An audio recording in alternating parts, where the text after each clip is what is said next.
Hi, this is Gwen from Gwen the Trash Witch. Welcome back and welcome if you're new. I'm so excited this morning and a little nervous. I am sharing with you the hashtag Flip Through Friday, which I've done before when Harmony from Harmony's Creations was the host. But this is my first time sharing Flip Through Friday where I'm the host. It's actually my first time being a host of any collab, so thank you so much for tuning in and coming to see what I'm going to share. Before I share, I do want to welcome everyone that has already posted this morning or last night. I see you and I thank you so much. I haven't had a chance to watch all of them yet, but I just want to tell you that I really appreciate your support. Now, what is Flip Through Friday? In case you don't know, it's an open collab where I hope everyone and anyone will participate, and you just share something by flipping through it. So it might be a journal you've just completed, a journal you're working on, a book that you want to share. It can be maybe a cut and collage book that you've purchased that you want to share what the inside images look like. Harmony always did a wonderful job going to the library and collecting books from the same illustrator and showing different art styles. She just did a wonderful job. So yeah, anything you want to flip through that you want to share. So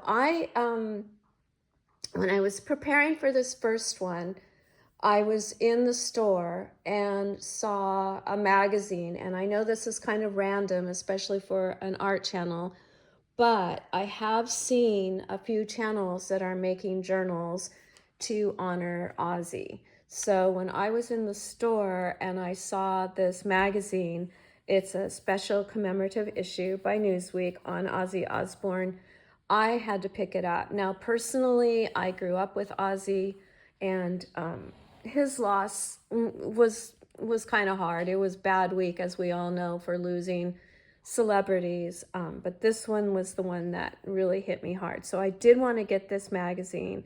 I know he's he's not for everyone, but you know, when you grow up in an era and you have to me an icon like this, you know, it was really a loss.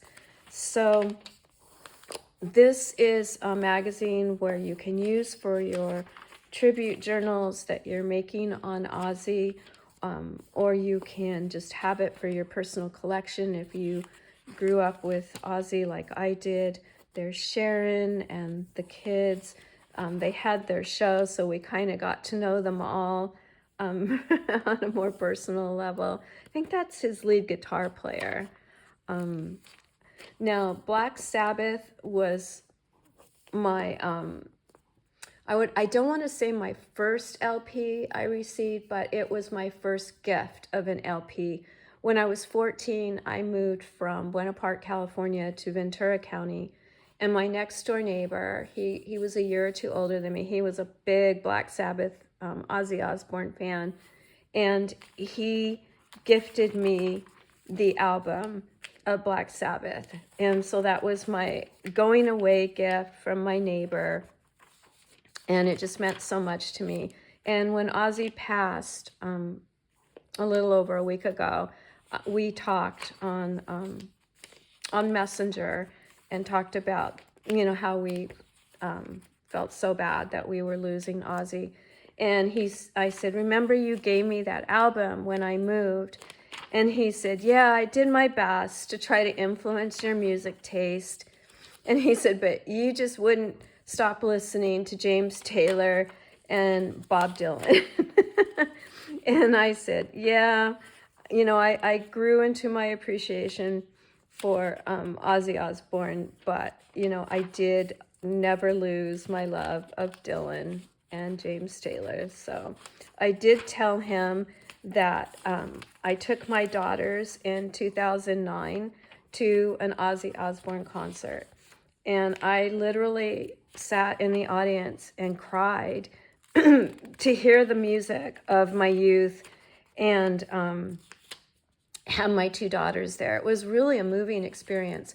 And I have to say, in 2009, he sounded exactly the same, just exactly the same. So I know he did a concert tour the week before he passed, and to be honest, I haven't heard any of the reviews, but it's pretty amazing that, you know, he toured for basically all of his life. So thank you for indulging me in my Ozzy Osbourne stories and letting me share this book. So if you're making an Ozzy Osbourne journal, then this is out there, and I picked this up at my local drugstore, CVS. Excuse me, is where I found this. Okay, I do want to share one more magazine with you. This is Time Life, and this is just a beautiful book on birds. And I've seen some of you have the bird cams out, and the birds that you're getting on your cameras are amazing. And there's also some beautiful bird journals out there that are just so pretty, that these would be wonderful images to use. Now, magazines have gotten, to me, ridiculously expensive.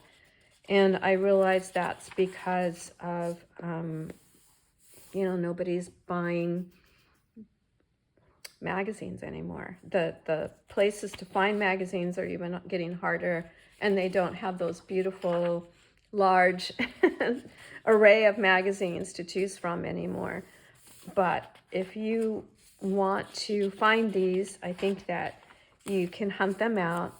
Look at that. I know Misty at Mystical Misty One loves her peacocks. So I don't know if you would want to cut this magazine, or maybe, I don't know, is it legal to copy pages? We have this bird. This is a lorikeet, and we've had him for about 10 years now. He is a riot. He's a riot. And for those of you that have been following me, you'll know that Frankie went on a 10-day trip, and I was in charge of all of our animals here. And this bird is so sensitive, he stopped eating. He wouldn't eat. And I had to hand feed him day and night because he eats a nectar. He's not a seed-eating bird. And I took a little spoon with his nectar and had to hand feed him until he finally decided that he would eat a little. And of course, when she came home, he gobbled up all of his food just on his own. So, you know, birds are incredible, and they're very sensitive, and to me, very, very smart. And of course, they come from the dinosaurs, so that's always really cool. Well, they're evolutionary descendants of the dinosaurs, so we always say we have our dinosaurs in there. There's an article in here. I don't think I passed it. Birds of prey. Oh my gosh. We had a bird of prey on our hill the other day that feasted, and it was gruesome, but you know, they have to eat. So yeah, to see one that close and personal, it was really something. Oh, penguins, how darling. But there was an article in here, Birds and Us, that will be fun to read, but it talked about how birds think, and I haven't read it yet, but I definitely am curious on what they have to say about that. And again, for those of you that are showing your bird cams, thank you so much. That is so interesting. This is talking about going out, you know, in the field and observing birds. But those bird cams are amazing. Okay, I really thought there was an article on what birds think. So these are the wacky birds, I guess. I think all birds are a little wacky. Look at him. He's darling. Oh my gosh. Yeah, I mean, can you imagine? I mean, humans are kind of boring in comparison. We don't get all these pretty colors. Of course, we can dye our hair and things, but oh my gosh. Yeah, nature is art. Definitely, definitely. So thank you for coming along with me this morning and seeing my very first hosting of Flip Through Friday. I hope you found these interesting. I know this was a little bit different than what I'll probably be doing in the future, but I really wanted to share these because I know that there are some journals going on out there that feature birds and Aussie, and I wanted to make you aware that these are out there, and also just chat with you and welcome you and get over my nerves of hosting my very first collab. So thank you so much. And if you're interested in sharing, which I really hope you are, I would love you to subscribe. And when you do host a Flip Through Friday, if you could tag me, I would love that because I can come and visit you. And if I haven't subscribed to your channel, I definitely would do that so that I can follow your what you're posting and see your Flip Through Fridays. So thank you so, so very much. And I hope to see you on Flip Through Friday. Alrighty, friends. Thank you. Have a wonderful day. Bye-bye.